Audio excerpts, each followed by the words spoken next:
We give them ice baths. A lot of the times inside we have big dry areas, and we'll just put a ton of ice in those dry areas as well. That way the seals actually really appreciate the ice because they really like cold water. So I don't think you guys were here when we first put the tub out, but Keaton immediately got in the tub and just sat there and like dug around in it and threw it around and stuff.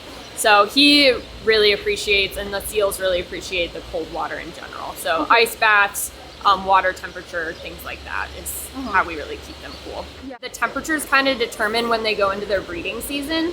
So out in California, where it's not quite like Ohio where the temperatures are a little bit more steady and stable, they'll actually, when the temperatures start to get hotter, they kind of automatically go into their breeding season. So that's kind of how the temperatures affect them. And once it cools down, they come out of that breeding season and go through the winter time, and then it picks up again and the same pattern repeats. Okay.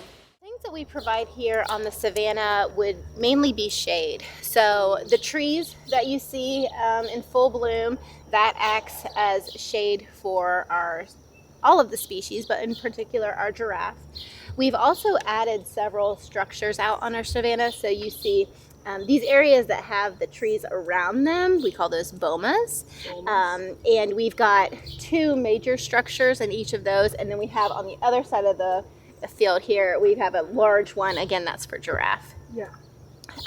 Other things that aren't built into their habitats, I mean, again, we do have pools and stuff for the animals to get into, but they're shallow. Yeah. But we do provide like hanging enrichment. So, you know, those ice blocks that other areas might be able to do. We have to hang ours because a lot of our animals are tall.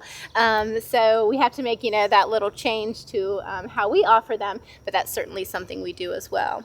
So typically we would have a giraffe in this first section called our feeding yard.